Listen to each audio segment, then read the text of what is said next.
ojúmọ́ ire ni ó mọ́ wa lónìí, ojúmọ́ ayọ̀ ni yóò jẹ́ fún gbogbo wa. Mo kí yín káàbọ̀ sórí ètò birthday surprise show. Gbádébọ̀bọ̀ ọmọ aláyọ̀ ni èmi ń jẹ́. Orí ètò yìí ni a ti máa ń jẹ àjọyọ̀ àwọn ènìyàn tí wọ́n ṣe pàtàkì sí wa. I mean, this is where we celebrate those who are so dear to us. I mean, our loved ones who are so dear to us. Ṣùgbọ́n kí a tó tẹ̀síwájú, ẹ jẹ́ kí n lọ ṣe àfihàn ẹni tí a gbé wá sórí ètò yìí lénìí. Pẹ̀lú orin Gbádébọ̀bọ̀ tuntun tó ṣẹ̀ jáde, ẹ máa bá wa ká lọ. Yàbàràbàrè mi rè Gbádébọ̀bọ̀ ti dé o. Yàbàràbàrè mi rè ọmọ aláyọ̀ ti dé o. Gbádébọ̀bọ̀ ti dé o. Ọ̀rẹ́. Let's go there. Bó ṣe ń lọ nìyẹn tó bá ti jáde kẹ́ tètè lọ ra tí. Who are we celebrating today? Ta ni a ṣe ayẹyẹ ọjọ́ ìbí ẹ̀ gan lónìí? Ta ló ń ṣe ọjọ́ ìbí òní gan? Òun náà ni Ọ̀túnba Ọlákúnlé Ismail, olówó orí ọkọ Madam Kudirat Tèmítọ́pẹ́ Ismail, bàbá Bólúwatifẹ́ Ismail, bàbá Ẹniọlá Aishat Ismail, ẹ̀gbọ́n Alhaji Túndé Ismail, àbúrò Madam Abíọ́dún Ismail. Tí ẹsẹ̀ lé ọdún tuntun lónìí, àwọn àna rere, àwọn àna àtàtà, àwọn àna ẹnkí ẹ, àwọn àna Ṣíyànbọ́lá, látòrí Alhaja Ṣíyànbọ́lá àti Barrister Adébùkúnọlá Ṣíyànbọ́lá pẹ̀lú olóríire Ṣíyànbọ́lá, wọn ní ìgbà ọdún kan ni. Bákan náà ni Adágé family látòrí Miss Ìbùkún, Miss Tolú, Mr. Ọláolúwa àti Bólúwatifẹ́. Wọ́n ní as we see you this year, we will see you next year. Bákan náà ni Miss Fẹ́mi Ògún, the CEO of Perigard Insurance Broker Company, is wishing you many happy returns on your day. Sir Richard Harris Rock and his wife Oritoke, including their daughter Oluwaseyifunmi, they are saying Daddy happy birthday.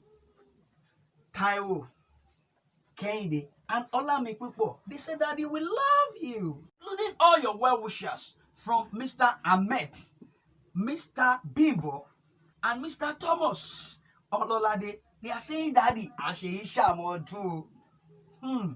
Miss Ismail Motúnráyọ̀ and Ọmọ́túndé Ismail, they are saying Daddy you are great. Ọ̀túnba tó ṣe fàlejò tó ṣe fónílé, tábánikà máa ka gbogbo àwọn tó ń kí yín Daddy, ilẹ̀ aṣú ilẹ̀ amọ̀ lórí ètò yìí àdè lákòókò púpọ̀. I'm wishing you happy birthday sir. Ìgbà ọdún kan ni ẹ ṣe ọdún yìí, ẹ tún máa ṣe mí sí táyà tọmọ tilé tẹbí tará àti gbogbo ọ̀rẹ́ àti ojúlùmọ̀ wọ́n máa wá kí yín kú oríire. Ẹ jẹ́ ká lọ jíjú ọpẹ́. Alihamdulilayi, ọpẹ́ ló yẹ rúkẹ́. I've got some songs to give you just to appreciate God on your behalf, just to wish you happy birthday.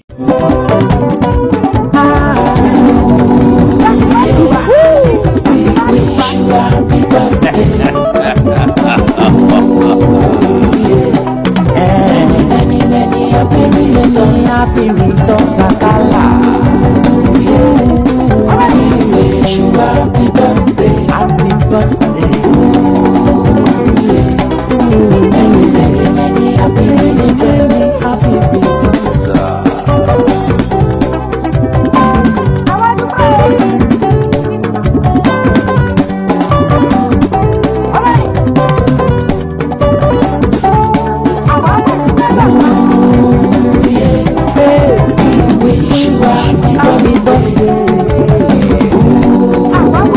Ọlọ́lámi bàtà Many happy returns. We wish you happy birthday. Many happy returns.